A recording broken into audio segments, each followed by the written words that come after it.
You will hear a number of different recordings, and you will have to answer questions on what you hear. There will be time for you to read the instructions and questions, and you will have a chance to check your work. All the recordings will be played once only. The test is in 4 sections. At the end of the test, you will be given 10 minutes to transfer your answers to an answer sheet.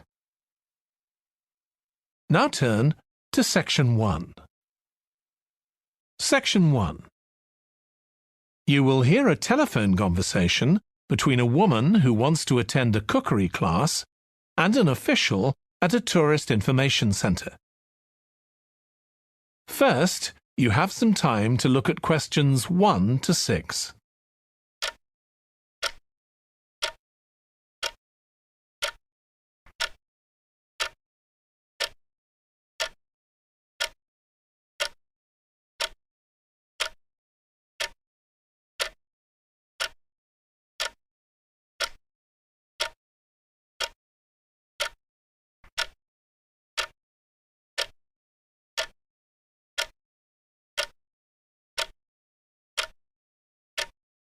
Now we shall begin.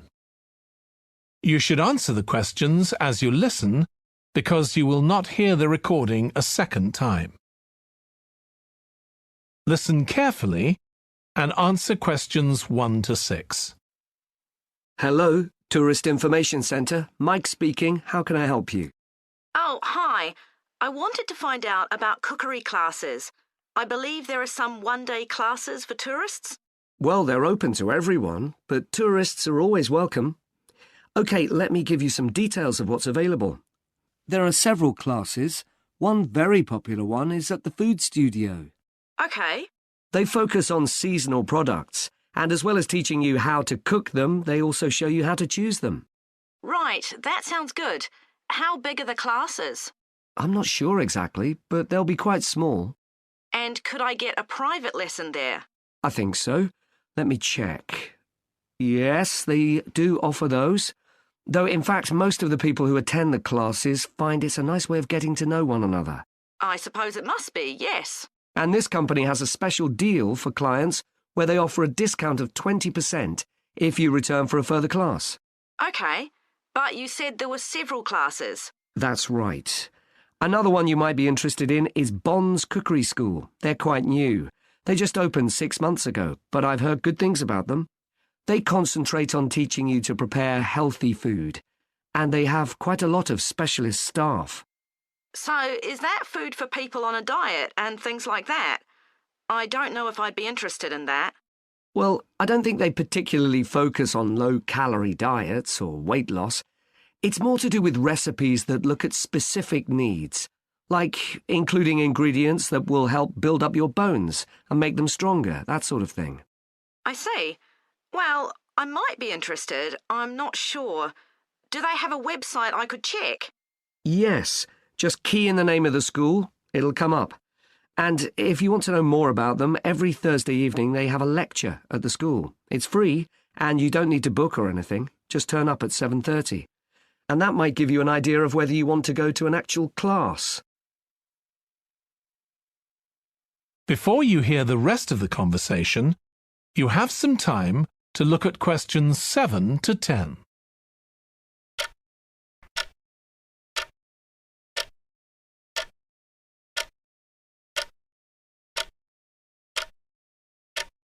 Now listen and answer questions 7 to 10. OK, there's one more place you might be interested in. That's got a rather strange name. It's called the Aretsa Centre. That's spelled A-R-R-E-T-S-A. OK. They've got a very good reputation. They do a bit of meat and fish cookery, but they mostly specialise in vegetarian dishes. Right.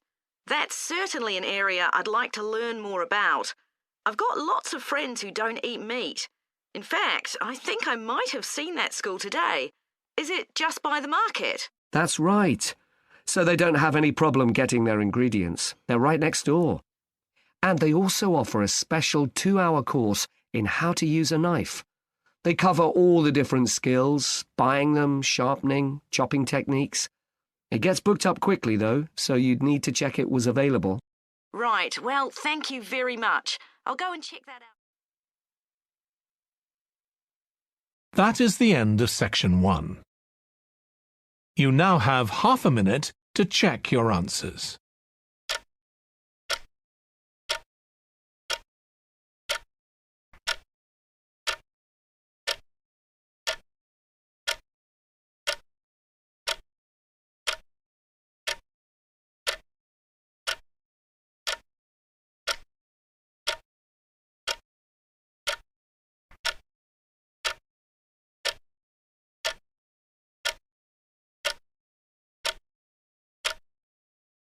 Now turn to Section 2.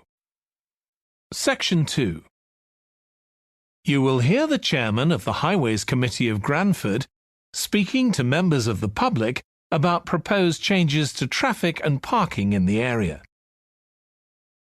First, you have some time to look at questions 11 to 13.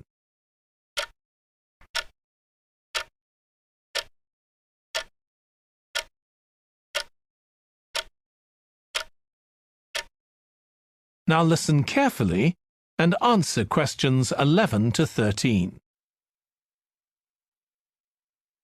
Good evening, everyone. My name's Phil Sutton, and I'm chairman of the Highways Committee. We've called this meeting to inform members of the public about the new regulations for traffic and parking we're proposing for Granford. I'll start by summarising these changes before we open the meeting to questions. So, why do we need to make these changes to traffic systems in Granford? Well, we're very aware that traffic is becoming an increasing problem. It's been especially noticeable with the increase in heavy traffic while they've been building the new hospital. But it's the overall rise in the volume of traffic of all kinds that's concerning us. To date, there's not been any increase in traffic accidents, but that's not something we want to see happen, obviously. We recently carried out a survey of local residents, and their responses were interesting. People were very concerned about the lack of visibility on some roads due to cars parked along the sides of the roads. We'd expected complaints about the congestion near the school when parents are dropping off their children or picking them up. But this wasn't top of the list, and nor were noise and fumes from trucks and lorries, though they were mentioned by some people. We think these new traffic regulations would make a lot of difference, but we still have a long way to go. We've managed to keep our proposals within budget, so they can be covered by the council.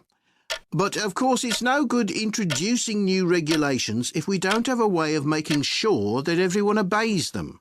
And that's an area we're still working on with the help of representatives from the police force. Before you hear the rest of the talk, you have some time to look at questions 14 to 20.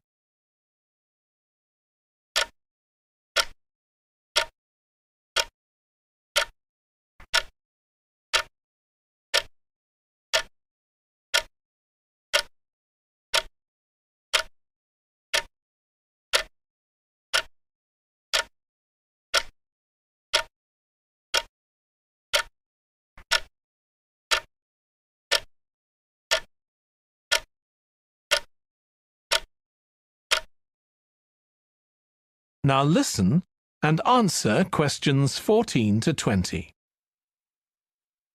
OK, so this slide shows a map of the central area of Granford with the High Street in the middle and School Road on the right.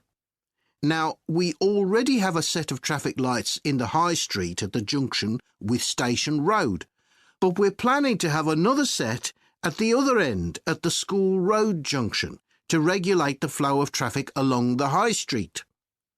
We've decided we definitely need a pedestrian crossing. We considered putting this on School Road just outside the school, but in the end we decided that could lead to a lot of traffic congestion. So we decided to locate it on the High Street, crossing the road in front of the supermarket. That's a very busy area, so it should help things there. We're proposing some changes to parking. At present, parking isn't allowed on the high street outside the library, but we're going to change that and allow parking there, but not at the other end of the high street near School Road. There'll be a new no parking sign on School Road just by the entrance to the school, forbidding parking for 25 metres. This should improve visibility for drivers and pedestrians, especially on the bend just to the north of the school. As far as disabled drivers are concerned, at present they have parking outside the supermarket, but lorries also use those spaces, so we've got 2 new disabled parking spaces on the side road up towards the bank. It's not ideal, but probably better than the present arrangement. We also plan to widen the pavement on School Road. We think we can manage to get an extra half metre on the bend just before you get to the school, on the same side of the road. Finally, we've introduced new restrictions on loading and unloading for the supermarket, so lorries will only be allowed to stop there before 8 a.m. That's the supermarket on School Road. We kept to the existing arrangements with the High Street supermarket. OK, so that's about it. Now, That is the end of section 2. You now have half a minute to check your answers.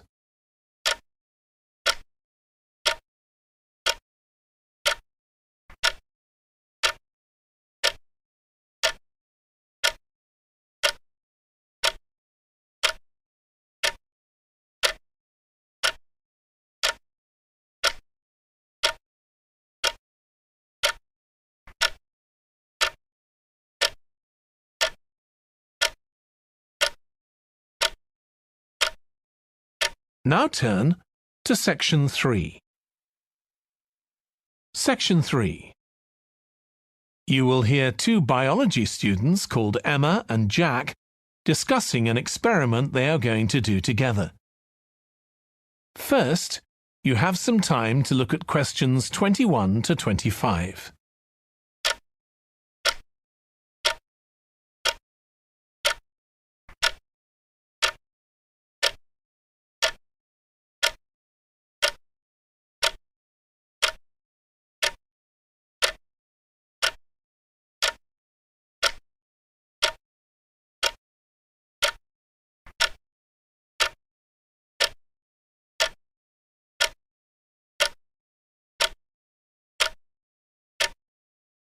Now listen carefully and answer questions 21 to 25. We've got to choose a topic for our experiment, haven't we, Jack? Were you thinking of something to do with seeds? That's right. I thought we could look at seed germination, how a seed begins to grow. OK. Any particular reason? I know you're hoping to work in plant science eventually. Yeah, but practically everything we do is going to feed into that. No, there's an optional module on seed structure and function in the 3rd year that I might do. So I thought it might be useful for that. If I choose that option, I don't have to do a dissertation module. Good idea. Well, I thought for this experiment, we could look at the relationship between seed size and the way the seeds are planted. So we could plant different sized seeds in different ways and see which grow best. OK.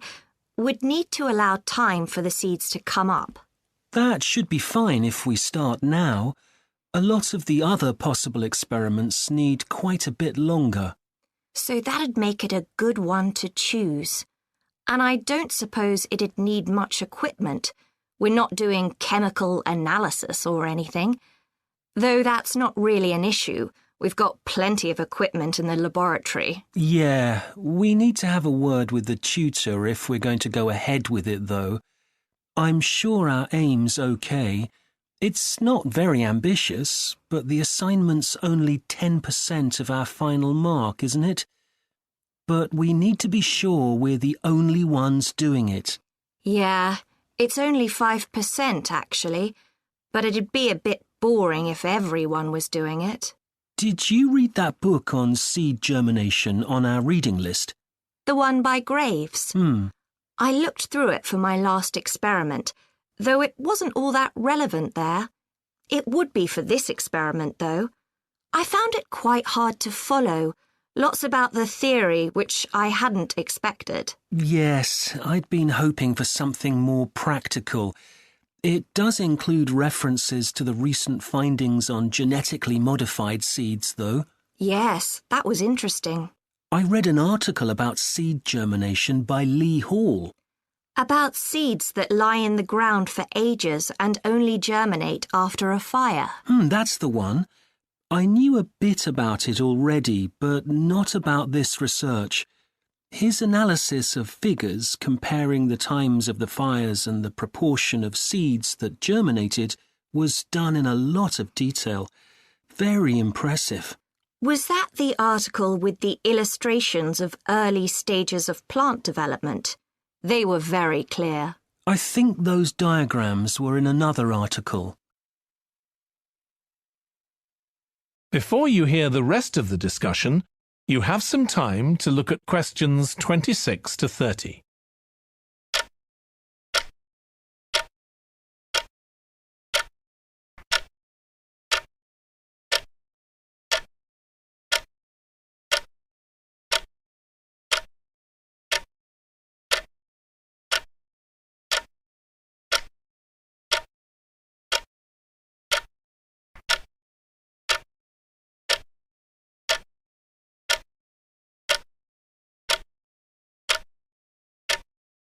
Now listen and answer questions 26 to 30. Anyway, shall we have a look at the procedure for our experiment? We'll need to get going with it quite soon. Right. So the first thing we have to do is find our seeds. I think vegetable seeds would be best, and obviously they mustn't all be the same size. So how many sorts do we need? About 4 different ones? I think that would be enough. There'll be quite a large number of seeds for each one. Then for each seed, we need to find out how much it weighs and also measure its dimensions. And we need to keep a careful record of all that. That'll be quite time-consuming. And we also need to decide how deep we're going to plant the seeds, right on the surface a few millimetres down, or several centimetres. OK, so then we get planting. Do you think we can plant several seeds together in the same plant pot? No, I think we need a different one for each seed. Right. And we'll need to label them. We can use different coloured labels. Then we wait for the seeds to germinate. I reckon that'll be about 3 weeks, depending on what the weather's like. Then we see if our plants have come up and write down how tall they've grown. Then all we have to do is look at our numbers and see if there's any relation between them. That's right. So then we get... That is the end of section 3. You now have half a minute to check your answers.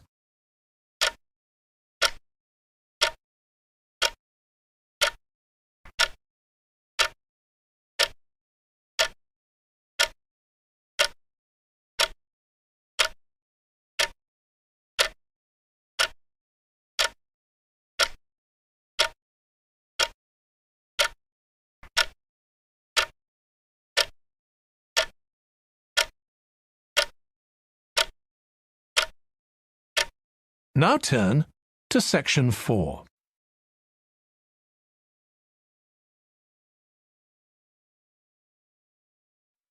Section 4.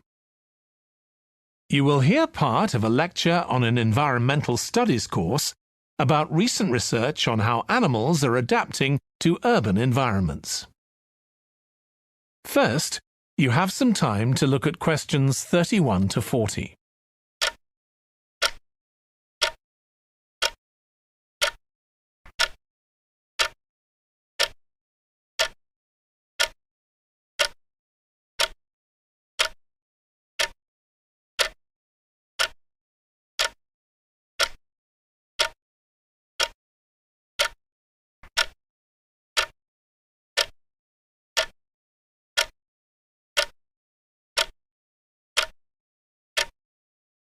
Now listen carefully and answer questions 31 to 40. Hi. Today we're going to be looking at animals in urban environments, and I'm going to be telling you about some research on how they're affected by these environments. Now, in evolutionary terms, urban environments represent huge upheavals, the sorts of massive changes that usually happen over millions of years. And we used to think that only a few species could adapt to this new environment. One species which is well known as being highly adaptable is the crow, and there have been various studies about how they manage to learn new skills. Another successful species is the pigeon, because they're able to perch on ledges on the walls of city buildings, just like they once perched on cliffs by the sea. But, in fact, we're now finding that these early immigrants were just the start of a more general movement of animals into cities, and of adaptation by these animals to city life. And one thing that researchers are finding especially interesting is the speed with which they're doing this. We're not talking about gradual evolution here. These animals are changing fast. Let me tell you about some of the studies that have been carried out in this area. So, in the University of Minnesota, a biologist called Emily Snellrud and her colleagues looked at specimens of urbanized small mammals such as mice and gophers that had been collected in Minnesota and that are now kept in museums there. And she looked at specimens that had been collected over the last 100 years, which is a very short time in evolutionary terms. And she found that during that time, these small mammals had experienced a jump in brain size when compared to rural mammals. Now, we can't be sure this means they're more intelligent, but since the sizes of other parts of the body didn't change, it does suggest that something cognitive was going on. And Snellrud thinks that this change might reflect the cognitive demands of adjusting to city life, having to look in different places to find food, for example, and coping with a whole new set of dangers. Then over in Germany, at the Max Planck Institute, there's another biologist called Katharina Miranda, who's done some experiments with blackbirds living in urban and rural areas, and she's been looking not at their anatomy, but at their behavior. So, as you might expect, she's found that the urban blackbirds tend to be quite bold. They're prepared to face up to a lot of threats that would frighten away their country counterparts. But there's one type of situation that does seem to frighten the urban blackbirds, and that's anything new, anything they haven't experienced before. And if you think about it, that's quite sensible for a bird living in the city.